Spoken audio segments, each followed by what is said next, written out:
Musical Talk, the UK independent musical theatre podcast.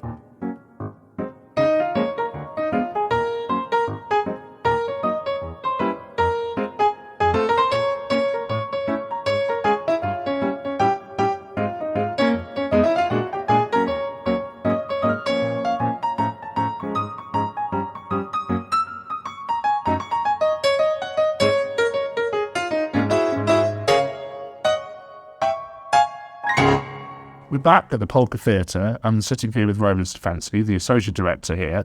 You have been introduced to me as the kind of expert of this theatre. So tell me your history here and the way you go, Roman. I can sit back and enjoy it. Yes, I keep saying the theatre's so ephemeral, but I've been here for over 40 years. That's how ephemeral theatre is. And it is not for the love of money. Because children's theatre doesn't really pay. It can do. It can do, that's true. But it is the vibes, the dedicated work we do, the different artists or managers with their skills all focusing. And here we basically are saying we're focusing on the storytelling of the whichever script it is we're running with, or scripts, as we have two venues in our space. And that is such a buzz because also you can, even actors, you can get prima donnas, but as long as we respect and focus onto the script, it doesn't matter. Because we will work with each other, even if you are a screaming, painful prima donna. So the end result is always the story and the audience and the children, isn't it? It's, you have to deliver it for them.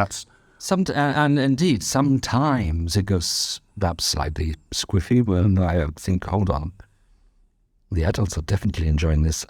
Is my target audience enjoying it? And I wanted to ask you, do you think there's a difference between children's theatre and family theatre? Should you always exclude the adults? No, because the people that pay.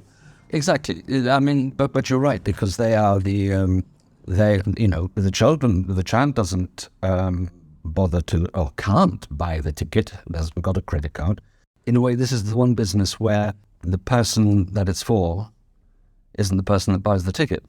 And in a way, we know lots about our audience, which might be dubious for the teacher or for the guardian.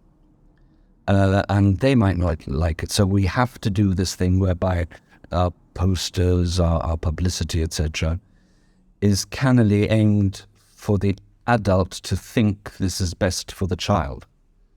And I'm not sure what other business does that sort of thing.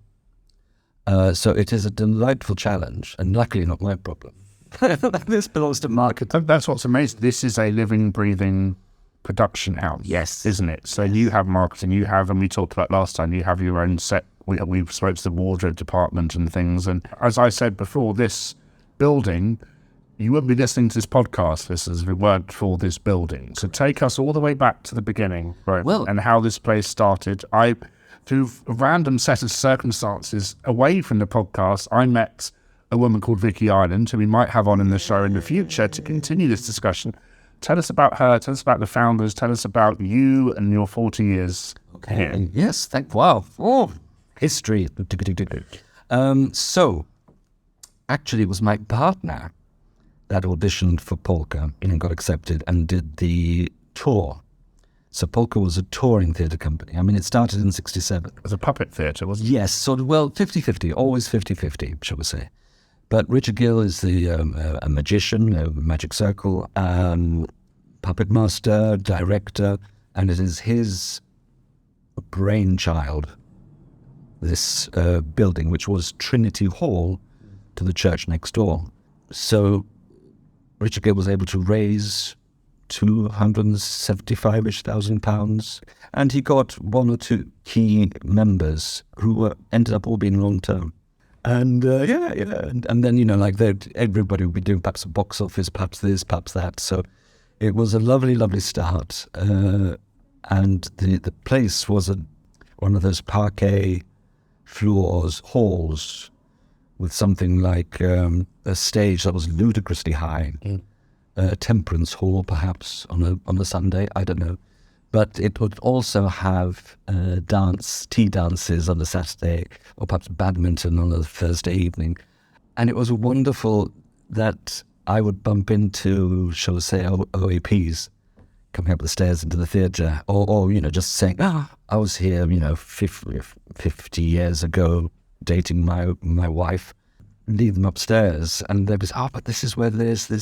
So how I felt when I was shown around, last time. Excellent. The podcast here, I saw the auditorium, and the kind of the wave of nostalgia hit me so much. But what I think is brilliant today is that we have new, but we haven't chucked out the old. No. So the old that you remember is still here, but it is so well supported. I compared it to the Lyric Hammersmith. There's this beautiful Victorian auditorium, but it's had a kind of brand new shell built around it. Obviously, we've seen the rehearsal rooms here, we've seen the meeting room, we've seen the wardrobe, we've seen everything but the auditorium. It's still the kind of the steel curlicues.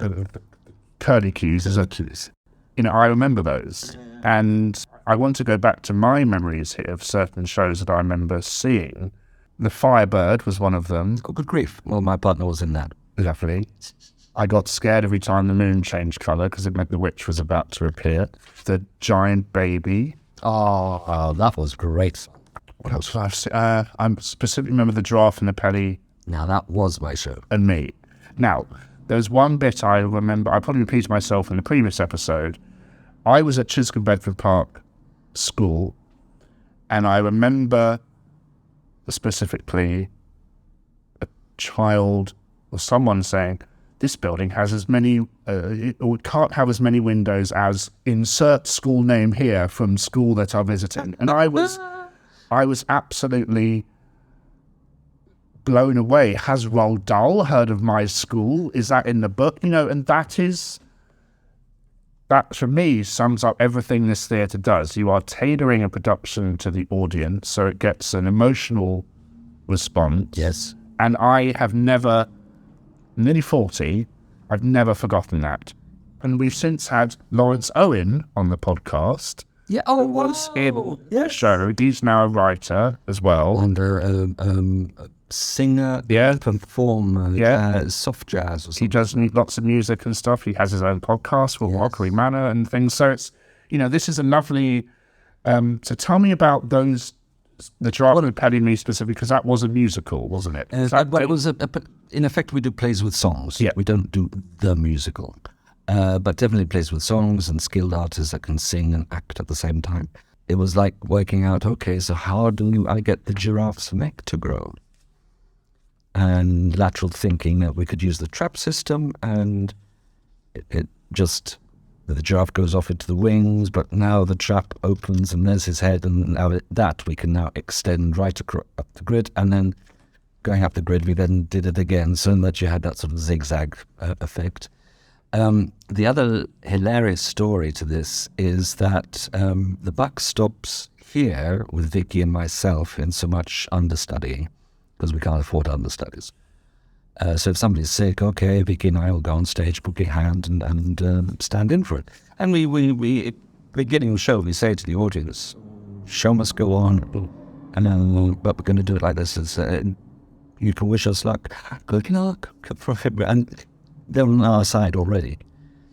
Anyway, so it was the pelican who was ill, very ill. So I stood in, and excitedly I wore the white tutu with the yellow Wellington boots and the beak frame. Delightfully silly. And luckily I remember a lot of the words. Anyway, she had a most fantastic song. It was a beautiful song. I was so excited. And we came up to the point, and here it goes, and la la la la la la la la la. Second line, la la la. La la la la la la la. Chorus, you always remember the chorus, and anyway. La la la la la la la la, the whole wretched song, both verses and both choruses.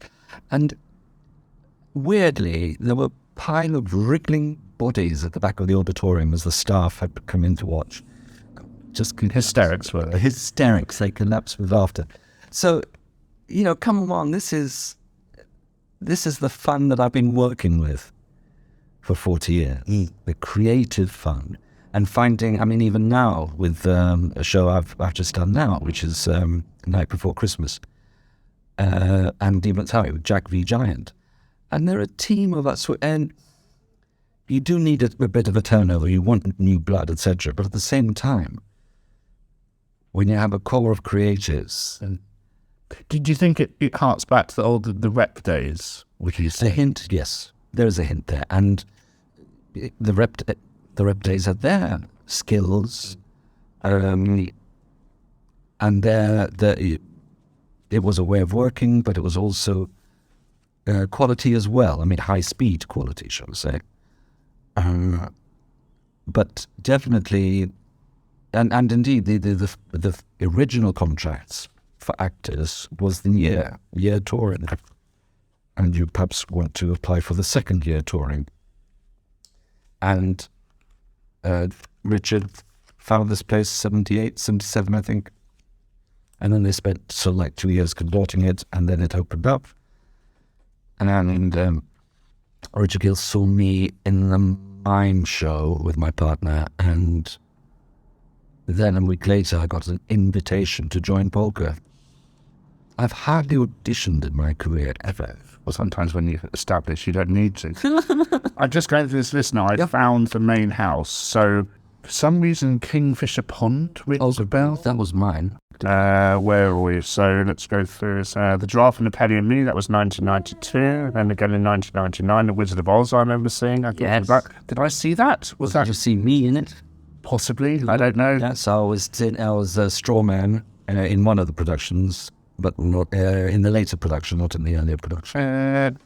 1989, so I would have been 5, but I saw that. Tell us about that. Richard very much liked, his shows were sort of 4 quartiles, 4 seasons, and 4 full sections of a circle. They would start off with the actors, would break into the puppetry would have winter, spring, summer, autumn, and it was sort of like finish off where it started. Cannily, it meant the actors could reset their props during the show and therefore have a longer lunch break. And he very much enjoyed finding good quality music, which is, a lot of the classicals are good quality music, on top of which classicals are outside of the royalties. And children react so well to kind of Yes. program music and things like because 4 Seasons and Peter and the Wolf and Planets. And there's rhythm, there's beat there, there's nice music there. So it is a good starting point. And then to see music being used, complementing the action and working things out. So, I mean, I did that as well. I picked up on that because I enjoy it. I saw Winnie the Pooh a couple of days ago. Yes, I've got to go there. At the Riverside. Yeah. And it's interesting. It wonderful puppetry, and it goes through the seasons, and then returns back to where it started. So I guess that's the thing that children react to very well. And there were, children literally fresh from the womb in this audience. It was lovely. It was so, it was so lovely to be back in that kind of this is why we do it atmosphere again. And you must still feel that with this. Yes, I do.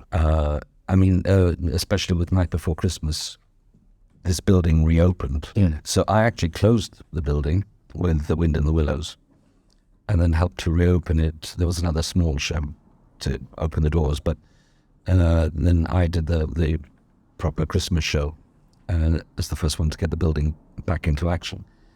And I sat on the sofa on the set, and I looked into, and this is the Adventure Theatre, and I looked at technical gallery, the box of it, the seating, etc. I felt so proud of him. It felt so good. The sound quality in that space is fantastic. And that's the studio. That's the studio space. Which we said last time, there are 2 spaces here, which is excellent, isn't it? Yeah. Because you can, A, get more money, and B, you can, I think would very young children be quite intimidated by that large theatre? So it's kind of nice to say, you can crawl around in this space, you can... Yeah. So because we have that sort of, the den, just shows a more playgroundy room, the theatre, studio theatre, and the main house. And in a way, we say the main house is really for 4 upwards. One, because of course the child is shorter, so It felt massive as a child going in there. And it would be sort of like too big. And also, to be brought into a darkened room with screaming and things like that, it's not psychologically perhaps the best venue to have. So to have the studio space where you're much closer, smaller house, closer to the actors, much more one-to-one, that is a better formula. And then they will mature to the upstairs. But also it means the family can actually split, because you'll have the older and the younger siblings. Well, Dad will take the older ones upstairs, Mum will take the younger ones downstairs. And they'll meet up at the cafe, have a meal, shout or whatever it is. So it's, yeah, I mean, yes, I'm proud. And I remember just this theatre kind of introducing me to what theatre can do, but not on a, and I don't mean this really, but not on a grand scale, because I went from seeing only shows here to then in 19-something to seeing 42nd Street at the Theatre Royal Drury Lane, and just being blown away by a piece of scenery moving across the stage by itself, which you wouldn't get here. But I remember saying, I was fascinated, always been fascinated by sound as a child. And I remember saying to my mum, well, they won't have as many speakers as the Polka Theatre does. And she went, I think it will. And little things like that. But again, this just shows how much this place was important to me as a child. So again, thank you to you and Vicky and everyone. No, we work within our space, but we do concentrate a lot into our space. But what I wanted to say by that is, with limitations, comes great results. The Drury Lane can do whatever they want. I agree with you. They can throw thousands at it. We can't. They have literally money on the stage. Yes. But we've had technicians, backstage technicians from Drury Lane, anyway, West End. And they came to crew and help fit up and set up shows here. And they loved it, because in the West End, money, oh, there comes the gadget, it'll do it.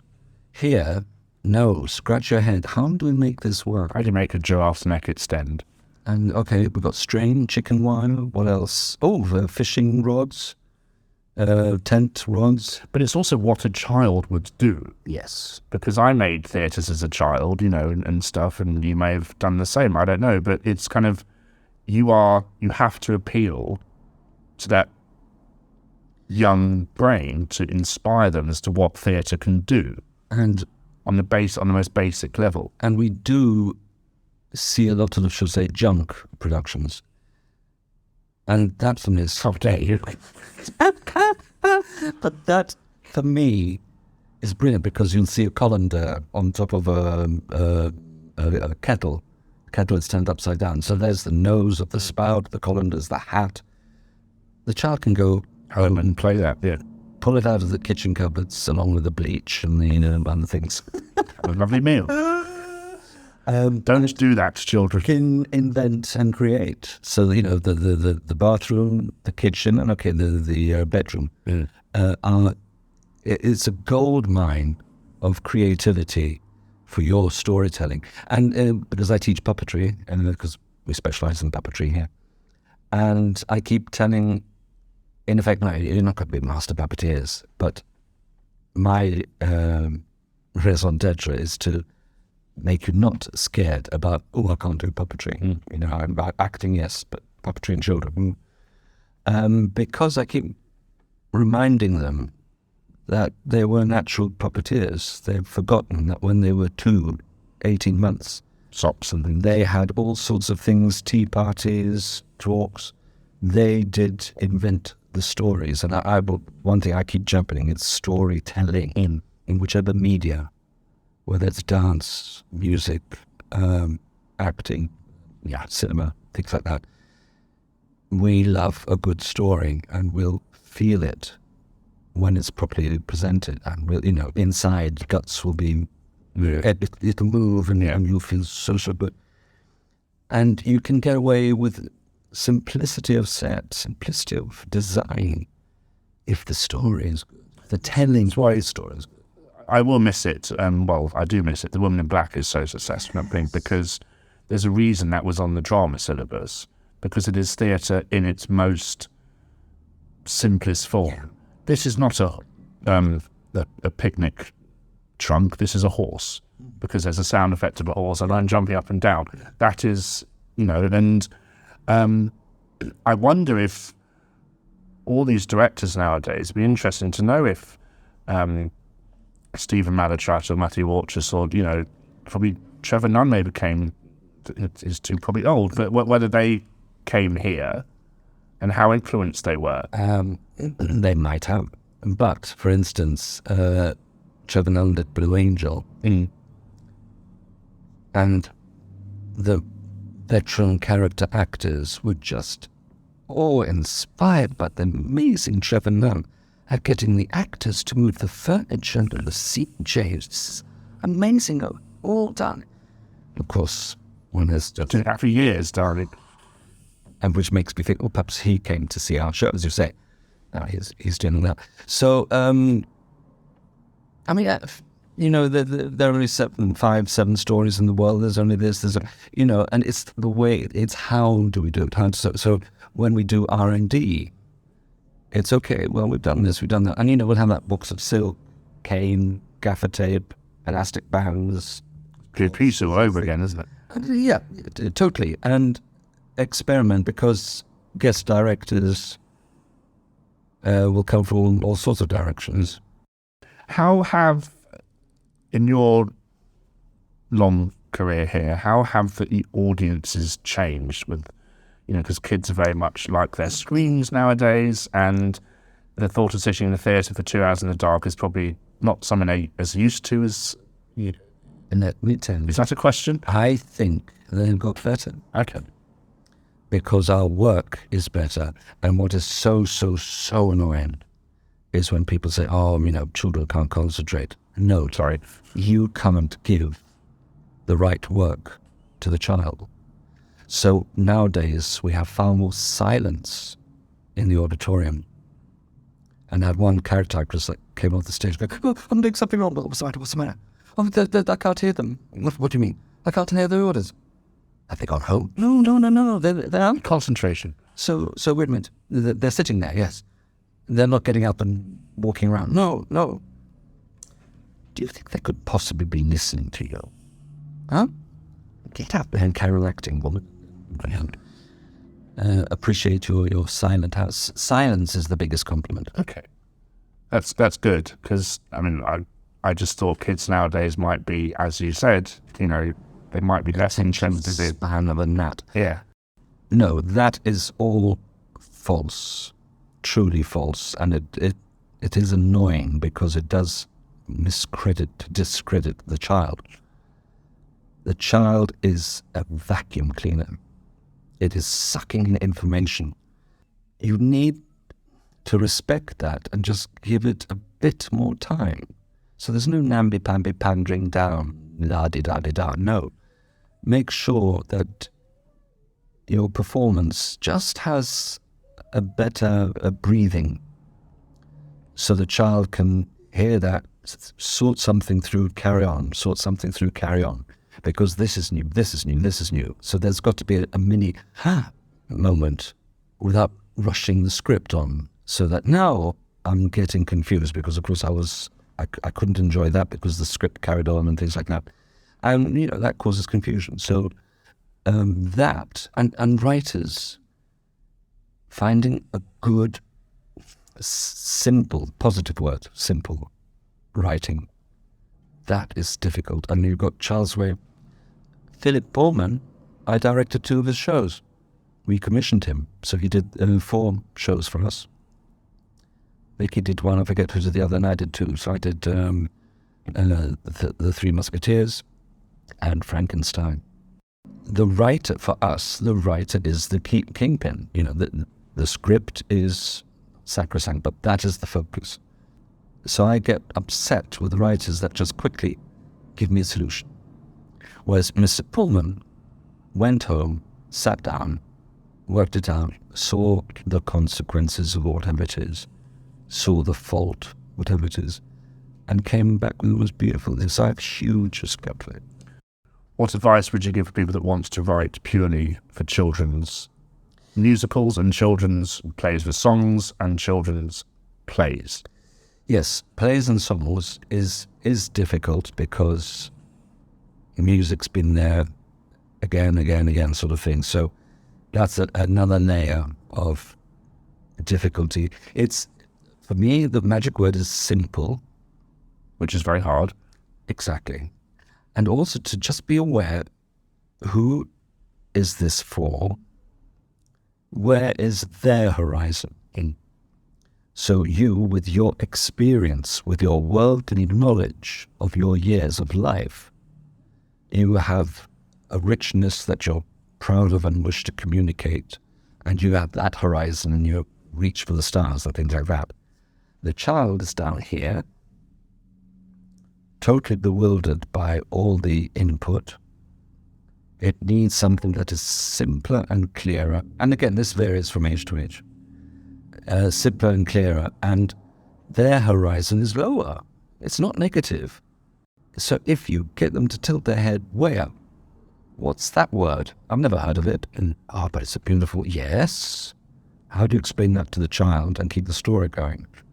What's use your thesaurus. What's the next sort of simpler word that would say the same thing?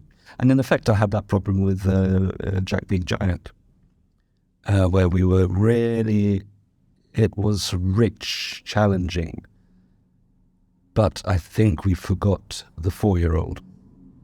So for me, this was excellent for the 6-year-old, superb, 6 to 10, ace, but it was marketed 4 to 8. Okay. It was respected as well. I mean, we had wonderful houses, and the kids, the underage. You see, that's the other thing. The underage will sit there perhaps and take it in, but also the younger will be asking questions. That child will be asking the same questions in its head, but will be waiting for the answer. Whereas the younger child doesn't know that an answer is coming, and in that way, that child now will be thinking, postulating, coming up with an answer itself. So it empowers it. And then, yes, they were right. It is that. In a way, it's the best preview period you can ask for, isn't it? Because it's instant, and children don't hold back with their, there's no filters or anything. So I bet all shows wish they could just put a group of 6-year-olds in front of it and say, does this work? Well, we now have, because we've got our young panel and drama group, etc. So we actually invite them to come to the last week of rehearsals to see a bit of a run through, and it's of different ages. So yeah, the youngest will come up with things that we know won't understand, but there'll be elements there, possibly the child will be saying that we didn't realize were good, and then there'd be the older child would be analyzing it in a way that we'd never thought of. Roman Stefanski, thank you so much for just chatting about this lovely theatre, and it's been a joy to talk about it here on Musical Talk. All the best of luck for the future of the theatre. Magic. Thank you. Thank you for listening to this week's episode of Musical Talk. To find out more about the world of Musical Talk, you can visit our website at musicaltalk.co.uk, where you'll find all our episodes, or you can listen on Spotify, Apple Podcasts, or YouTube. Please follow us on Twitter and Instagram at Musical Talk.